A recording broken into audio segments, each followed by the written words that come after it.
Good afternoon, everybody. Thank you for joining us today on the Dade County Weekly Update. Remember, you can type in your questions in the comment section during the live update. And if you don't want to ask your questions during the live broadcast, you can always email us at info@dadecounty-ga.gov. Thank you so much for coming to the right place for the right information. Today, we will be hearing from our EMA Director, Alex Case, who will be talking about a virtual spotter class that's coming up, and we'll also be hearing from Dade County Executive Ted Rumley. If you know someone who would be interested in hearing from any of our guests today, go ahead and invite them to watch this live broadcast or start a watch party so you can hold your own discussion. Remember that you can also watch this later on Facebook or YouTube, and sharing the links to our videos is really, really easy. I do want you to note that I'm wearing a blue shirt, blue for Childhood Abuse and Awareness and Prevention Month.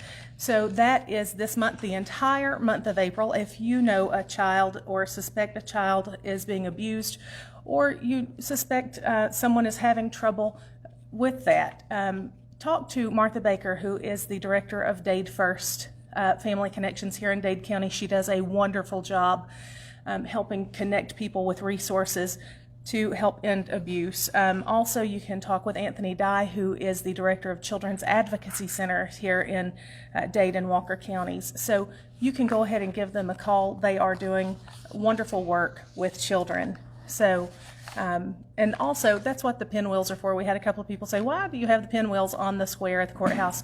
Well, there are 260 pinwheels there. That is a pinwheel for every reported case of child abuse in the county. So 260 is a pretty big number, but it is lowering thanks to that good work from Dade First and raising awareness about childhood abuse. So thank you, Martha Baker and Dade First, for all the work you do to help stop child abuse in Dade County and in our area.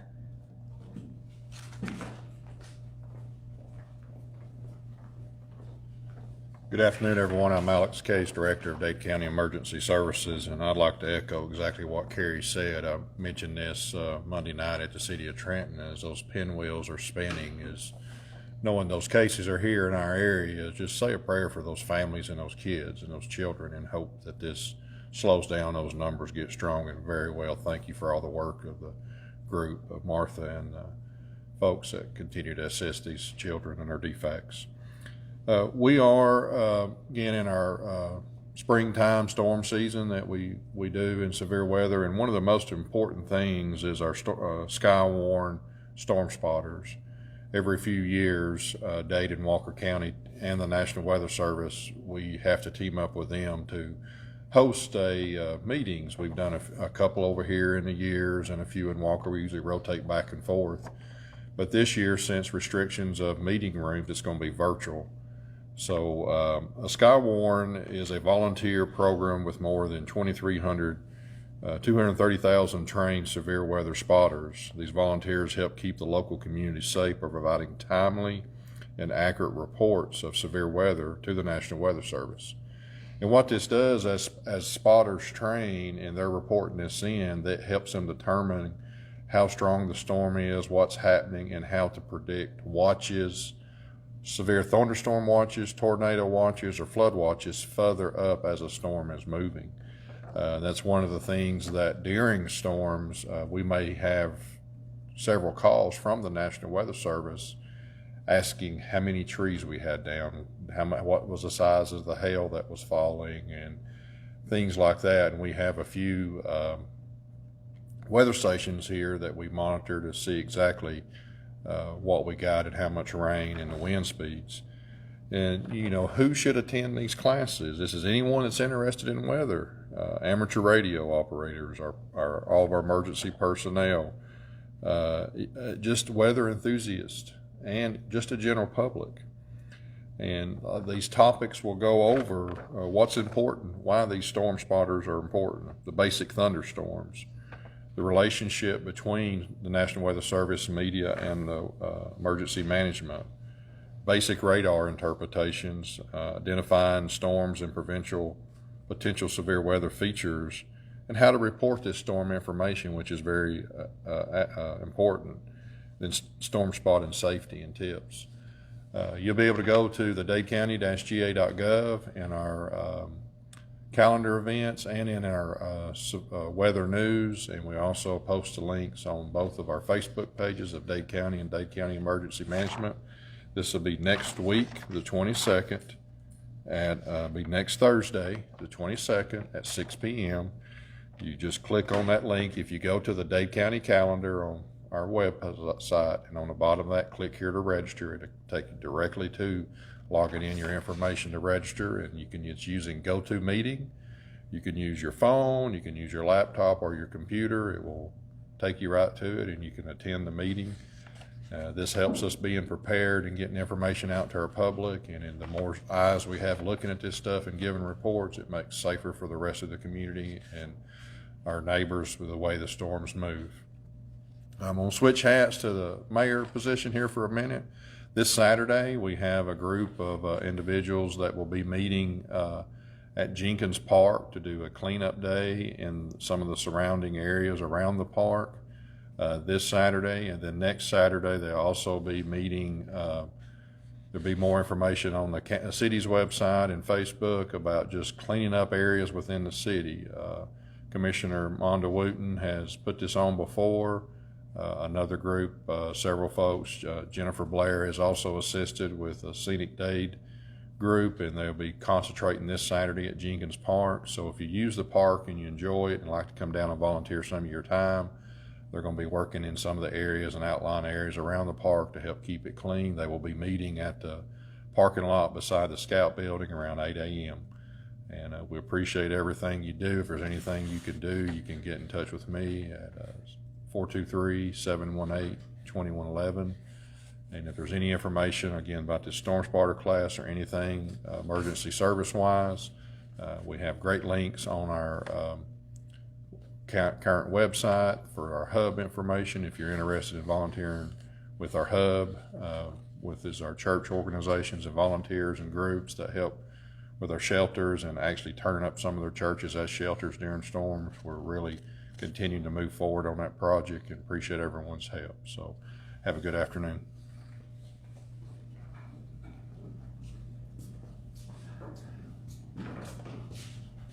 Good report, Alex. Hello, everyone. Hope everyone's having a good day. We'll go over a few things here before we go into our numbers. I want to give an update on the County Road 6.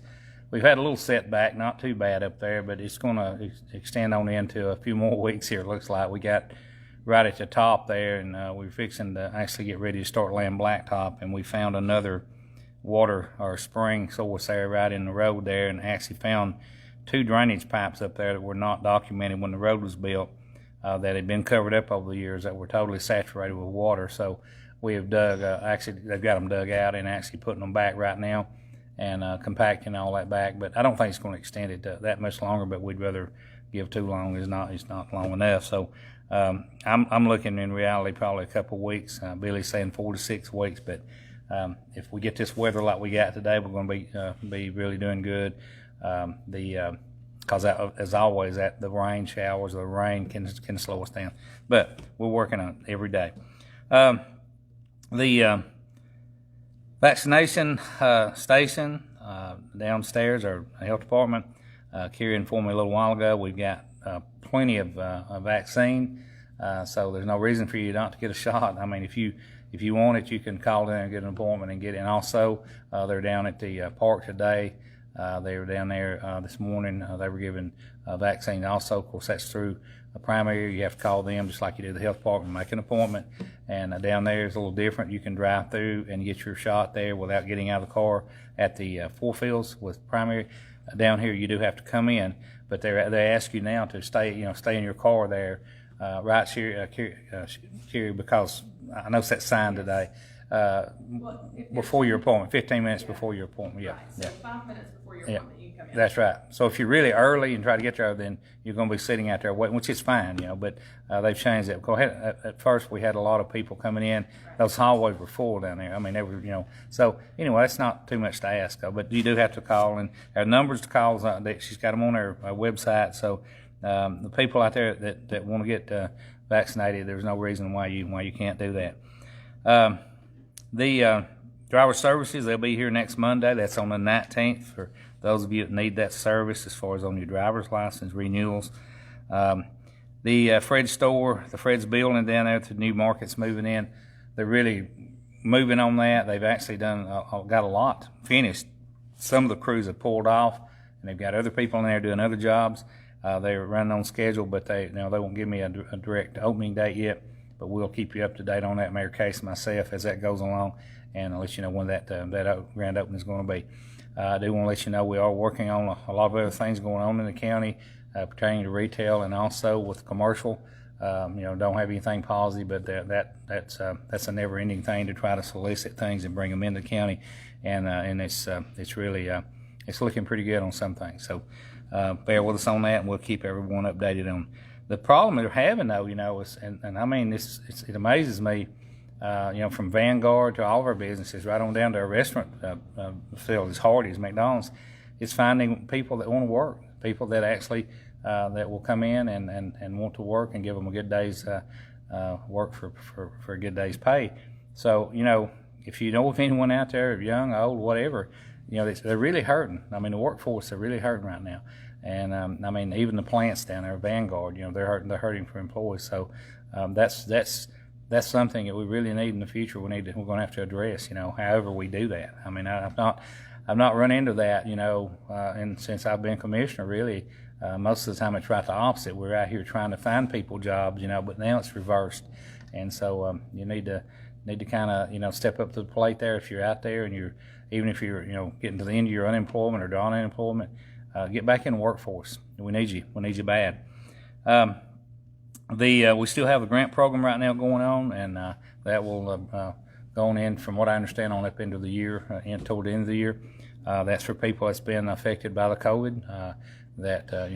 We'll help you find a position there, temporary position, to kind of help you get back on your feet. You can call our office at 657-4625, and just they'll put you in touch with Paula Stallings. She's doing a real good job. She's helped a lot of people. And there's different jobs out there, but you've got to qualify. That's the only thing. That's the big deal.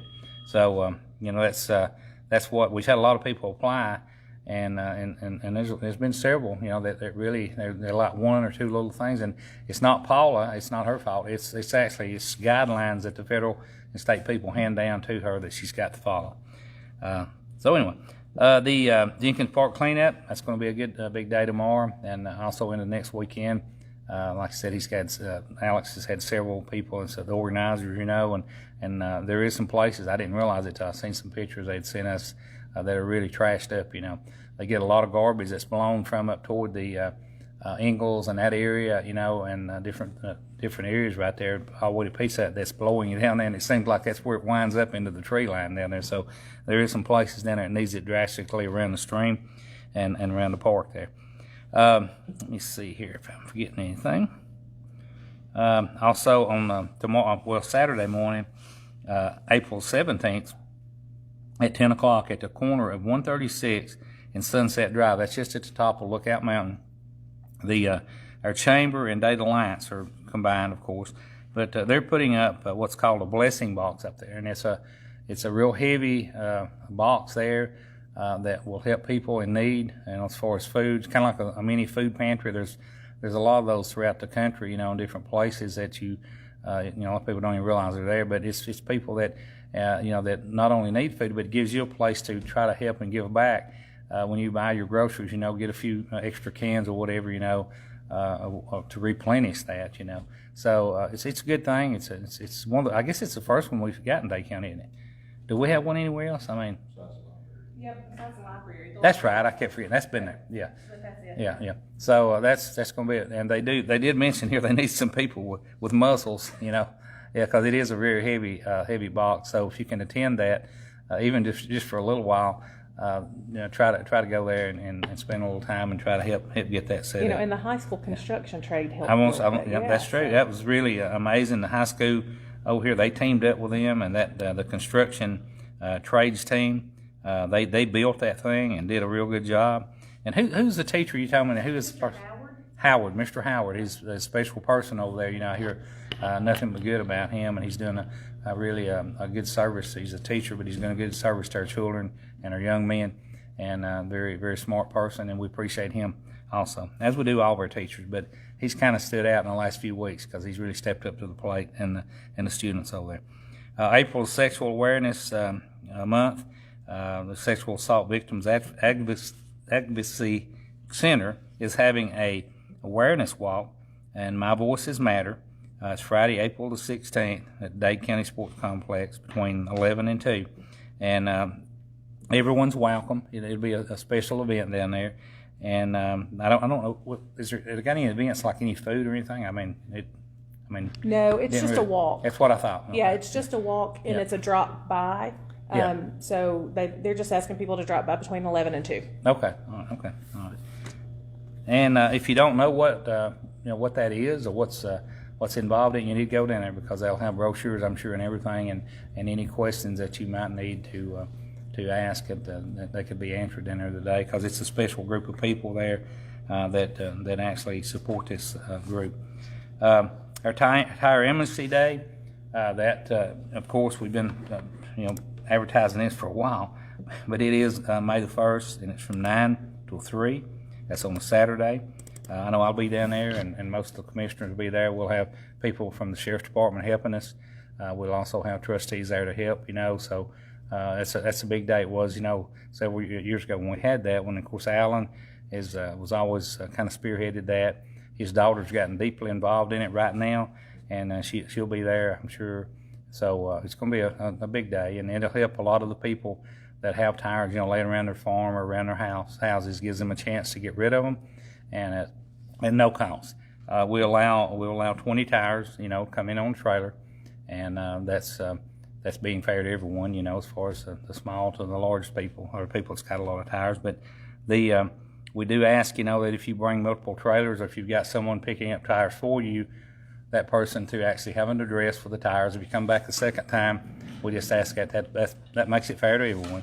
And have an address, a name, and also a phone number of that person, that parcel, or that landowner that you picked the tires up from. We're asking not to be any large tractor tires or large truck tires. Of course, they will accept motorcycle tires and four-wheeler tires and whatever. And they're asking the tires to be as clean as possible, with no mud or water or any rocks inside. And the makeup day is going to be May the 8th. That'll be in case it were to rain us out. I started saying in case it snows. I hope we're out of that. I also do want to mention this morning, Commissioner Goff and Mayor Case. Of course, he was not the mayor this morning. He has to get another hat on there. He's our emergency management person. But we went and looked at and actually started the initial layout of our storm shelters. Some of the first storm shelter will be down at the Four Fields. That's the first one that will be erected, and from what I understand, they're pretty much finished with that one as far as the prefabrication of it. And so we began that. So look, you can kind of in the next few weeks, next month or so, we'll start construction. And we're going to do the dirt work, our county in house to save money, and we'll do our concrete and do that and have it ready for those. And Alex, the finished product is 265. Is that what the head count? Yes, sir.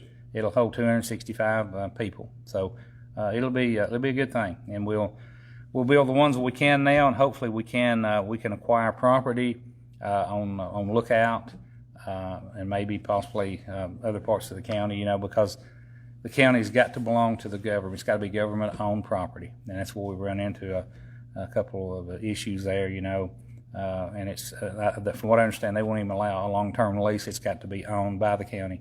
So later on, we'll hopefully in the near future we can expand on that when we get these finished, kind of see what they look like and what they're doing. We'll move on in and get the other communities covered. Let me see here. 6. Oh yeah, I do want to mention too. We talked about County Road 6, the state of Georgia. We did bring them in on this slide, possibly on the side of the mountain. We're on 136. I know a lot of you people that travel the Sand Mountain route every day up on 136, and also on the Lookout where around the curve there, second curve I think it is, going up the mountain. It's going to happen. There's cracks in the road. They patched it and it's dropped, and up there across from where Wooten's fruit stand was at, it's gotten real bad. The guardrail's laying over. So anyway, they're well aware of that. They've had engineers in here. They were here last week. I think you can see some flags up there marking on the road.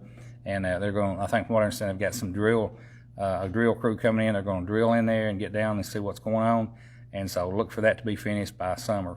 That's well, by the end of summer, put it that way, because it's something that they put up on the top of their chart because they realize, especially one on Sand Mountain, it has really gotten bad. If it were to slide, they would. I don't think they could keep a lane open. They'd probably have to shut that whole road down, and it could be closed for weeks and weeks and weeks. And that's the main state route. So you people that travel know what that means, And so you have to go way around to get back home. So we'll keep you up to date on that as the weeks go by. And I'll talk to our area engineer. He's going to keep me updated on it, and we'll just see what they intend to do on that. Let me see on their numbers. Have I forgotten anything, Carey, as far as? Okay. Dade County, as we speak today, we are at 1,188 positive cases that's been reported since last March. Since a year ago March. It's hard to believe that a year went by. We've had 18 positive cases reported in the last 2 weeks. We've had 11 deaths, and we've had 62 hospitalizations totally from the past year. 18. I mean, we're still getting positive, and that's a fair number because we're not testing like we were. People are kind of voluntarily going out to be tested. So, it's still out there. Please don't let your guard down. I'm telling you. Walker County, they're at 6,341 total. That's from back in March when it first began. They've had 122 positive. Now, 122 people test positive in the last 14 days. That's quite a few people. Of course, Walker's a lot larger than this. Catoosa County, they're at 5,487 total from the beginning. And they've had 112 test positive in the last 2 weeks. Now, over there, in those two counties especially, and Dade Countyans are using it. We do have that open over there at the on 2A, Colin 8. And it's amazing how many Dade County people are really, turning out today. I say that every week, but it is. And so, if you just randomly want to go over there, and they I don't know what Saturday are they going to do? I haven't heard. I think they decided not to do not to do a Saturday. I don't think so. Okay, because they were talking about it, and there was a lot of people kind of up, because sometimes that's the only day that people can go. But anyway, and they do they it's not a lot of time. It's kind of similar to what we were doing down here. You pull up, go through, fill out some papers, and they test you and go right on. So if you are over there, shopping or whatever, and want to be tested, it's easy to find. Just go to the Colonnade there, and we've got directions there on our website. Chattooga County, they're at 2,202 in Chattooga County total positive cases. They've had 28 in the last 2 weeks, the last 14 days, and so their numbers are they're close to ours anyway. The unknown counties right now, there are people the addresses that are still out there that haven't been matched to counties. There's 2,390 of those, and some of those could be Dade Countyans. We don't know, and that kind of filter in as the weeks go. So far in Georgia, we've had 17,072 deaths. That's total. The hospitalizations total in the state of Georgia have been 60,057. And is this accurate right here? It says total deaths. It says since yesterday, now this is 24 hours ago, in the state of Georgia, we've had 1,125 cases, and we've had 42 deaths. Now, is that in the last 24 hours? Yes. So in the last 24 hours, there's been 24 people in the state of Georgia die from COVID. And also in the last 24 hours, there's been 137 people hospitalized. So yeah, Georgia's a big state, but that's still it's still there. I mean, we still have got this out there. So please, don't let your guard down. Let's move down to Hamilton County. Hamilton County, right now they're at 43,101 people that have tested positive since the day one. They have 612 active cases, but they've had 42,009 people recover out of that 43,101. All right. They've also had 480 deaths. Marion County, they're at 3,079 in Marion County total. They have 16 active cases as we speak today, but they've had 3,017 recoveries out of that 3,079, and they've had 46 deaths. Let's move down to Jackson County in Alabama. Jackson County, at this time, they have 6,751 positive cases that have been reported since day one. They've had 54 cases reported positive in the last 14 days and 110 deaths. DeKalb County, Alabama, they're at 8,756. That's positive cases. They're up from 8,727 just a week ago. They've had 52 cases in the last 14 days reported, and 181 deaths since March of last year.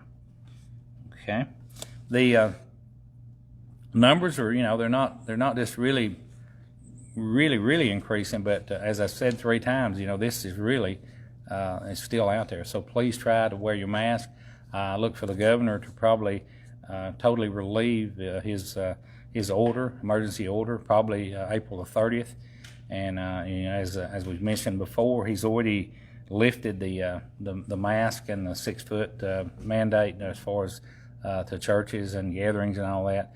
And but that still don't say, oh, okay, we're in the clear, because a lot of you restaurants, they realize that, and they're still requiring you, and a lot of businesses are requiring you to wear a mask, and they do have a right to do that. And that's something, even though the governor has lifted that. So please don't get mad at people, or that actually are still doing that. They're just trying to protect themselves and protect you also. We got any questions? We do have a question. Someone asked, will the tornado structures or shelters, will those structures be below ground? No. No. They will actually be, and you'll see as we build this one here, they're structures that can be used for multiple things. They can have meetings in them. As Alex told a lady this morning, we can have, the vaccine. We can have massive, whatever, we can give out food there, whatever we need if we have a disaster or emergency, and I can have community meetings in them. So they're heated. They got heat, air, have restroom facilities, have showers. They are FEMA rated tornado rooms. Oh yeah, they're rated. Yeah, even though they're above ground. It doesn't necessarily, years ago, a lot of people, you see a lot of tornado shelters that were built back in the 50s and 40s. Actually, they weren't tornado shelters, they called them bomb shelters, because there was such a scare back then of war. And they went in and they built these things, and they built them underground as a bunker. Well, tornado shelters, now, today, they do not have to be built in the ground. Most new houses now that are built today, especially in what they call tornado alley, you have rooms that are actually tornado proof. It may blow the rest of your house away, but that room is tied in to a concrete slab foundation, and it's probably would withstand up to 120 to 150 mile an hour winds. So no, these things will be above ground, and they will be multiple. Be able to use them for multiple use. Yeah. Okay. So the FEMA rating, how does that work with Alex, or how does that FEMA rating work? Somebody has a question about that. Okay. Well, FEMA rates buildings. These buildings are rated to the FEMA 361, which withstands 250 mile per hour winds. The doors, it's a solid concrete modular. If you look at some of these cellular buildings, which is around, you see a cell tower and you see those buildings sitting out beside them, those are FEMA rated buildings because there's so much important equipment in there. It's a solid precast building. There's 4 of them that goes together, and the foundation is huge that actually holds it down. That what we were prepping out today is marking out, and then when the building comes in, it sets down and it welds to that huge foundation, and it's squared off. It looks like looks like a regular building with concrete roof, concrete sides, FEMA rated doors, or tornado proof doors. Will be 2 doors. Men and women's bathroom, generator power, backup battery power, and be able to take a lick. What we say, take a licking and keep ticking when something does happen, and it's very safe. So, alrighty, I hope everybody has a great afternoon. If you have any more information for Dade County or any of us, it's info@dade.com or dadecounty-ga.gov. Any more questions? Okay, one more thing I want to say. Have Lamar Lowry here. Lamar's retired now. He he really spends a lot of time now out in the county, and Stacey Stevens, and they came back in to report to us down at the 4 fields. That's where primary is giving their vaccine, as I mentioned a while ago, and they also, as our health department, they have have plenty of the vaccine, and I think mainly it's Moderna. That's pretty much what they're giving? Yeah. So that's something that you really there's no excuse if you want to be get the vaccine, a health department or primary. You got 6 spots right now. I sound like an auctioneer listening. We got 6 spots down there right now that they need to fill at the 4 fields, and the number call primary. You've got that listed, don't you? I don't have it on mine. It's on our website. Okay, just call primary and tell them that you heard it right here, and they if you really just sitting there, you want to go get get vaccinated, go down and get your first shot. They've got 6 spots right now. Yeah. Just show Oh, just show up. This is just Oh yeah, just drive down there. Yeah, you don't even have to call right now because they need to give these 6 out. So go ahead and get your first shot, and you can come back in a few days and get your other one. So 667-8999. That is my cell number, 423 and 657-4625. That's our office number. You can call myself, any of our commissioners, Lamar, Robert, Philip, Melissa, Bradford, our new commissioner, and we'll be glad to try to help you any way we can. And if we don't have the answer, we'll get it for you. So we appreciate everyone working with us on this, and we'll talk to you next week.